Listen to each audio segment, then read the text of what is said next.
out. And if you've actually watched like the Mad Fin Shark series or something, this is actually what they use in the tournaments. Right, let's talk about how to use this ACR dehooker. Didn't go too easy. In this video, we're going to talk about all of the equipment you need to catch sharks safely, what are the best shark rigs, and we're also going to talk about how to safely release sharks whenever you do catch them. Hello everybody, Captain Cody here with globalfishingreports.com. This shark rig here is on single strand wire. It's a 124 pound number 10, and we have a 9.0 VMC hook. This shark rig here is on nylon coated multi-strand cable, and it has a 16.0 size circle hook on it. And one of the main reasons I wanted to make this video is because I see a lot of people on YouTube catching sharks and they leave this hook in the shark. They cut the line right here and they say, oh, don't worry, that hook's gonna rust out. And then people will comment in the comments, and whoever did that in the video will argue to the death that this big hook is going to, in short duration, rust out of the fish. And I do not think that's the case. I think that these big hooks end up being in the shark for a long period of time. Even this hook here, which is a 14-aught circle hook, it's really thick, right? This is stainless steel. This is not going to quickly rust out of a fish. And I'm down here in the Florida Keys, and whenever you're diving the reef, it seems like almost every single shark that you see on the reef has one of these hooks in the corner of its mouth with a bunch of fishing line going down the side of it, and it's just a terrible look. So the main reason I wanted to make this video is to teach you guys how to properly catch and release sharks. In the state of Florida, if you have a shark fishing rig on your pole, right, that means you have some type of wire with a hook that is capable of catching a shark. You are required by Florida law to have either a wire cutter like this or a bolt cutter like this. This wire cutter is to cut the wire leader as close to the hook as possible whenever releasing the fish. And this bolt cutter can do the same thing. It can cut the leader really close, or it can actually cut the hook in half, which once that hook snaps in half, it's more likely to wiggle loose out of the shark's mouth. All right, let's do a test. Let's see if this Calcutta wire cutters can actually cut this hook in half, right? We'll give it a try. I actually don't think it's gonna work, but you never know.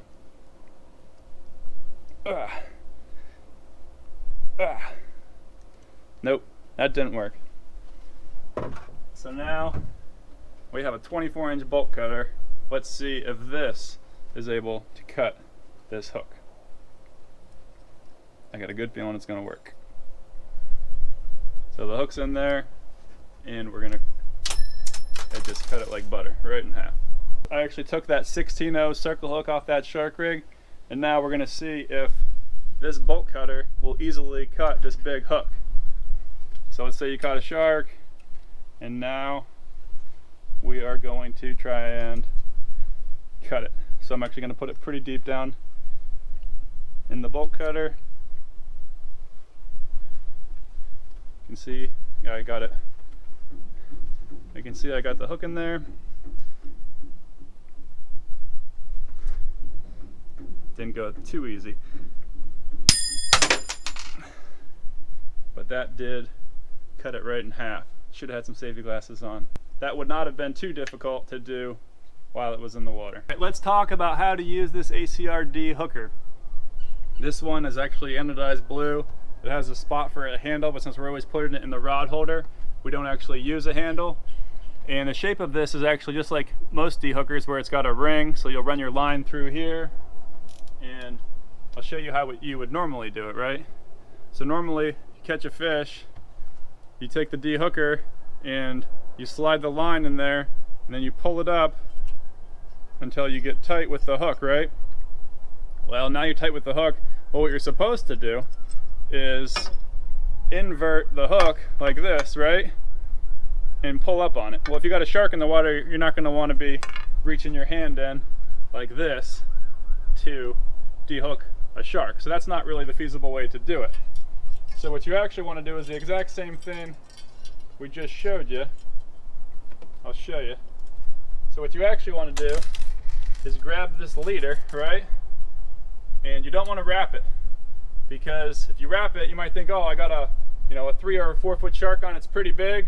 Well, that might actually just be the bait, right? A big grouper might come up and just eat your shark, and if you got it wrapped, And especially if you have braid, you're asking to lose a couple of your fingers or pull the skin off of a couple of your fingers, and that's just not going to be good. So what you want to do is never wrap the line. Just grab the line like this. It's actually a good idea to wear a glove whenever you're doing this. And the same thing we just did, right? You slide it down and you get the hook so that it's facing any way you can, right? So it might be like this. The hook is like this in the fish's mouth. You can't go inverted on it, right? So what you have to do is you just have to jerk and pull. So you actually just keep tension on this line as you're pushing down. And that'll actually put pressure on the hook to pop it loose. And if it's a big hook with a big barb, it's actually extremely difficult to do, and it's hard. But if you have a smaller hook and you remove the barb, it should pop out pretty quickly with just a couple quick jabs. And this dehooker is a great thing to have on the boat to try and release sharks, especially if they're big sharks. Alright, this is another very common tool used to dehook sharks. I call it a shark dehooker. I don't actually know the exact name, but you can see on the front of it, as you pull your handle this way, that comes out. And if you've actually watched like the Mad Fin Shark series or something, this is actually what they use in the tournaments. But the caveat is, in addition to this, they actually use a tail hook. So they actually tail hook the sharks, and then whenever they have it tail hooked beside the boat, they pull up on the line, and then they'll actually grab this. You pinch it, and then it gives you a lot of control over the hook, so you can try and pull it out of the shark's mouth. Now the only downside to this is your hand is that close to the shark's mouth, and that's sort of why they tail hook it first. We actually do use this a lot to release smaller sharks that are right beside the boat. This is a 14-0 stainless steel circle hook. So stainless steel doesn't have the strength as carbon steel, but it's more corrosion resistant. That's why these circle hooks are thick. They have to be this thick so that they don't bend whenever they're stainless steel. Now these are the hooks that I recommend for catching sharks that are under 6 feet long. This is a 9.0 VMC thin wire hook. These are actually the best tarpon hooks on the market. They're really, really good. This is just a mustad, also a thin wire. This is a 8.0. They make them a little bit bigger, but it's basically the same thing. It's just mustad's version. Both of these types of hooks are actually carbon steel, so they're actually really strong for their thickness, but they're not corrosion resistant on their own, so that's why they put this corrosion resistant black coating on them. So if you're shark fishing and you're gonna leave, or you might possibly leave the hook in the shark, it's a good idea to use this type of hook, but then scratch that coating so that it will rust away rather quickly, as opposed to using a stainless hook, which won't rust away nearly as quickly. Now to be fair, even on my website, globalfishingreports.com, this is one of the hooks that I recommend people use, and it actually used to be how I caught sharks. But I would almost always get the hook out whenever I caught sharks. But the thing is, this hook has a huge barb, and it's actually a huge pain to try and get this hook out of the shark. So recently I've stopped using this thick of a hook, and I actually file off this barb so that there is no barb, so that whenever I go to release the shark, it can be done much more easily with an ACR dehooker, or even with a pliers, where once you get tension on this other side and it pops free, you don't have that barb holding it in. Because sometimes these hooks, even if you pull the shark out of the water and you have a pliers and you're pulling really, really hard, it's still hard to get past this huge barb on these larger size hooks. So recently what I've been doing is just using a tarpon hook. This tarpon hook is a thin wire 9.0 VMC, and it has a little teeny barb. And I actually take a pliers and I smash this barb off, and then I take a file. We take one of these files and we actually scratch the coating off of it. But we're going to show how we crimp this barb whenever we're shark fishing. This is just a large pair of vice grips. It squeezes real hard. That take it off good? Yeah, smooth. Still sharp, but there's no catch at all. And the next thing we're going to do is take a file and we're going to rough that protective, anti-corrosive coating off of the hook. You can see it on there now, how it's kind of brown or black. It'll go to silver. We'll get it all. Yep. All right. That'll rust out. Yeah, that'll be plenty good.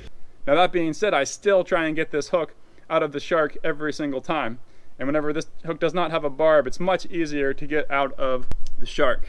All right, this shark rig here, it's a 16-0 circle hook, and it's got a crimp on it that's shrink wrapped, and then it's on multi-strand cable that's actually nylon coated as well. And this thing is huge, right? This thing is actually about 12 feet long.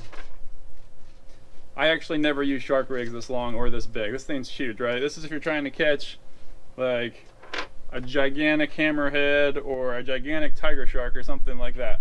And I particularly don't target sharks that large. If I'm trying to catch pretty much anything else besides those gigantic sharks, this is all you need. This is just a 9/0 circle hook with about 3 feet of wire. Now, a lot of times they recommend that you run wire to be the length of the shark that you're going to catch, and that's actually not a bad idea. So this wire could actually be 5 or 6 feet long, but in general, this will actually catch pretty much any shark that you hook down here in Florida.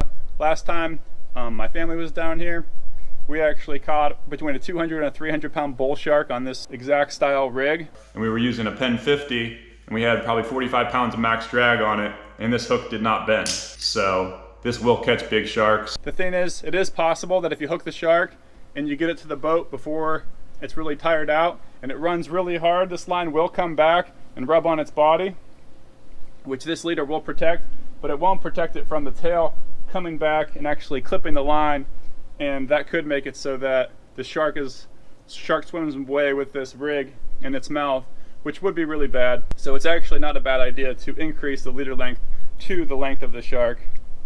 But you can actually catch most sharks even if you just had a leader that was that long. But you just have to make sure that you pull the shark as you're reeling it in so that it doesn't make a hard run, so that the line runs parallel to the shark's body. Now, the only argument I can really see to using a thicker, larger hook than this one is that the shark may be more likely to swallow this thinner hook as opposed to this thick hook. But the counter to that is sharks' mouths are huge, and they're going to be able to swallow this pretty much just as easy as they're going to be able to swallow this.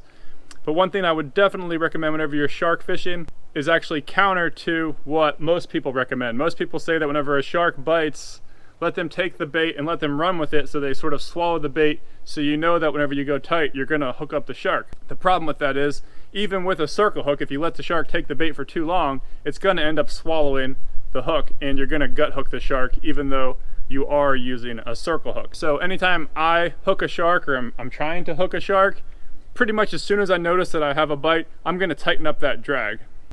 And a lot of people actually, whenever they're shark fishing, they might get slightly frustrated because a shark will come up, it'll grab their bait, and then they'll tighten up the drag and it'll actually come out of the shark's mouth. Well, the good thing about shark fishing is they're one of the easiest fish on the planet to catch. Most of our day is spent trying to not catch sharks, not to try and catch sharks. So if they miss the bait the first time, they're going to come back a second or a third time. And well, you might say, oh, well, this is a hammerhead shark that I really want to catch, or it's a tiger shark that I really want to catch. Well, that's all the more reason that you want to make sure you have the hook in the corner of its mouth where it's going to be released easily. So anytime you're shark fishing and you start to feel a bite, tighten up your drag and don't give them too long to swallow the hook, or they can get gut hooked even whenever they are using a circle hook. But the size of the circle hook is not going to be a huge contributing factor in my opinion, because they're going to be able to swallow either one of these hooks just as easy. Now, we might be able to look for some larger thin wire hooks, and I'll actually do that if I find something larger than 9/0. I think VMC ends in a 9/0 for their thin wire hook, but I'll look online, and if I find bigger ones in my article, Best Shark Fishing Rigs, which I linked to in the bottom of this video, I will include links to larger thin wire hooks. The real way to prevent gut hooking a shark is to not let them take the bait for too long without tension on the hook. That's why I actually recommend whenever you're fishing for sharks near the bottom, you actually bring it, 15 feet or so off the bottom, so the shark sees it, grabs it, and then whenever the shark swims back down, that's whenever the hook is going to slide into the corner of its mouth and it's going to get hooked. Now, you see a lot of people that actually fish for sharks out on a float, right? I actually don't recommend using a float, because if the shark bites it with the float and then it swims up or starts swimming towards you, you don't even really notice that you have the shark hooked, and that shark is going to be trying to ingest the bait that whole time, and that is whenever you can get hooks down in the gut of a shark and then they're gut hooked. And 99% of the time you're going to release the shark, so the last thing you want is to gut hook that shark. You don't know how big the shark's going to be, you don't know if it's going to be legal size, you don't know if it's going to be some protected, endangered species of shark, so you want to make sure that you're going to be able to safely release the shark by having the hook in the corner of its mouth. Now when you're shark fishing, a lot of people think sharks are up near the surface most of the time, because whenever they see sharks, they're probably on a boat and they probably see them swimming on the surface. But whenever sharks are on the surface, most likely they're actually not feeding. They're actually just up getting some sun or just cruising along, and that's not whenever they're actively feeding. Most of the time sharks are, on the bottom or 5 feet off the bottom, and they're just cruising. So the best place to have your bait is anywhere from 5 feet off the bottom to 20 feet off the bottom. If you have really clear water, you can even put your bait 30 feet off the bottom. The shark's going to be curious. It's going to, see something flashing up there, and it's going to come and check it out. As one question would be, how do you weight a shark rig properly, right? So you have the hook, you have the wire leader, and then you go to mono. So you can weight this a couple different ways. You could just put a little 1 ounce weight, slide it onto the line before you attach it here to the swivel.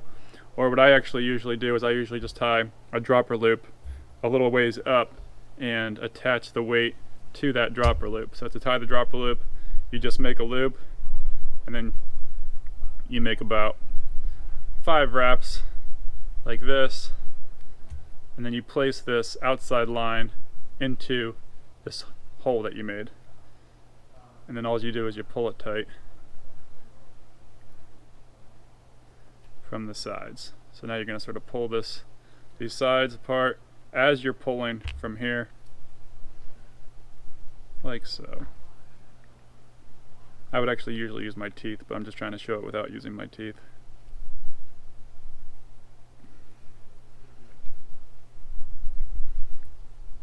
And that's how you properly make a dropper loop. And now you can take a little 2 ounce weight or a 4 ounce or 6 ounce egg sinker, and you can slide the part through here and then wrap it around. And it makes it so that you can take the egg weight off as you catch the shark or you're trying to release the shark. So as soon as you get up to this point, take the weight off of the shark. Otherwise this weight's going to be bashing back and forth at you. So it's kind of nice that you can release it. And if you really had to, you can actually just cut this really quick and take the weight off that way. Or instead of using this, you could actually use a rubber band, and you can just pull the rubber band whenever it comes up. Alright, this is a good reel to use whenever you're shark fishing. And if you're going for big sharks, this is about the smallest reel you can use. This is a Penn Squall 50 VSW. It's got the lever drag on the side. This is spooled up with a 100-pound braid. And since we're shark fishing, I actually put a top shot of 60-pound mono, because whenever you're handling the leader, handling braid to try and release sharks is a huge pain. So I would definitely recommend having 60 or 80-pound mono. And then you can see we have our shark rig right here. You can see how this Penn lever drag works. This is where you fight the shark, and then once you're actually going to release it and you want more tension on the fish, you're actually going to pull this all the way forward. I actually have another video about how to properly set your fishing drag, and I actually set drag on a reel similar to this using a pole scale. So if you don't know how to properly set your drag on this type of a reel, I would recommend watching that video. If you're shark fishing, a good question is, what should I put on this hook for bait? The number one bait, in my opinion, is a piece of barracuda. So you take a barracuda that you catch, you fillet it, and then you cut it into strips, and you put either a 2-inch or a 4-inch chunk of barracuda fillet on this hook. It stays on the hook really well, and barracuda is kind of like irresistible to the sharks. They eat a lot of barracuda, and if you have a chunk of barracuda on there and they're around, most likely the shark is going to bite. Other good baits would be a chunk of bonita, mullet, ballyhoo, any type of live bait that you have, or dead bait. But sharks actually really do like live bait as well.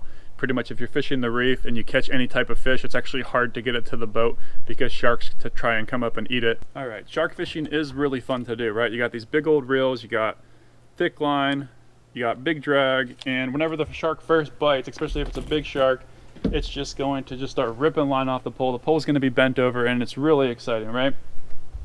So that's why a lot of people really like to catch sharks. But whenever you are shark fishing, you do have to do it responsibly. So yes, it's fun, you get the shark to the boat, but even if you get the shark to the boat and you get to see it and it's really cool, and you end up leaving this big long leader in the shark and you leave the hook in the shark, that sort of ruins the experience of catching the shark. So whenever you are shark fishing, make sure you're doing it in a way where you have big gear, where you can get the shark to the boat and you're in a big enough platform that you can safely remove the shark from the hook. A lot of times you're just going to catch the shark by accident whenever you're fishing for other species, so it's good to do it in a way where you can properly remove the gear, as opposed to if sharks are biting and you just have mono line, then every single time a shark bites you're just leaving a hook in the shark. So if you're fishing on a reef, it's good to put a wire line on your hook even if you don't think you're going to catch a shark, because if you do catch a shark, you can reel it in and properly remove the hook. Alright, when you're fishing on the reef, it's actually a really good idea to put wire on, because most of the fish, especially near the surface, have teeth. We're talking about king mackerel, Sierra mackerel, barracuda, and wahoo. So this is number 38 pound wire, and I just have it on a 5/0 Mustad circle hook. And on the very end, I just have a really small swivel, and you can just quickly tie these to any of your pitch rods that you have. Put any type of bait on here, put a pilchard, pinfish, greenback, and put a float on it, throw it out on top, and just wait, and this thing will usually get smacked. In addition to putting that one out, it's good to put one down that sinks kind of to a mid-depth. So the same thing, really small swivel, 38 pound, number 4 wire. And on the end here, we just have a 1/16 ounce jig, and same thing, you can put a little pinfish, pilchard, greenback on there, and this will sink a little bit deeper. This might sink down 20 feet depending on the current. If there's no current, it might sink all the way to the bottom. If there's lots of current, it might only be 5 feet down, but this gets it a little bit below the surface so that the birds aren't pecking at your baits, and this actually will catch a ton of fish, way more than you expect. Most people fish the top and most people fish the bottom, but it's good to have something in that mid-depth range as well. Alright, in a different video I actually show using this Haywire twist tool by AFW to make a shark rig. It doesn't make the prettiest shark rig in the world, so in general I would just do it by hand, but if anyone is interested in checking that out, I will make that video. I'll show how to use the tool, and I'll just show how to make a Haywire twist by hand.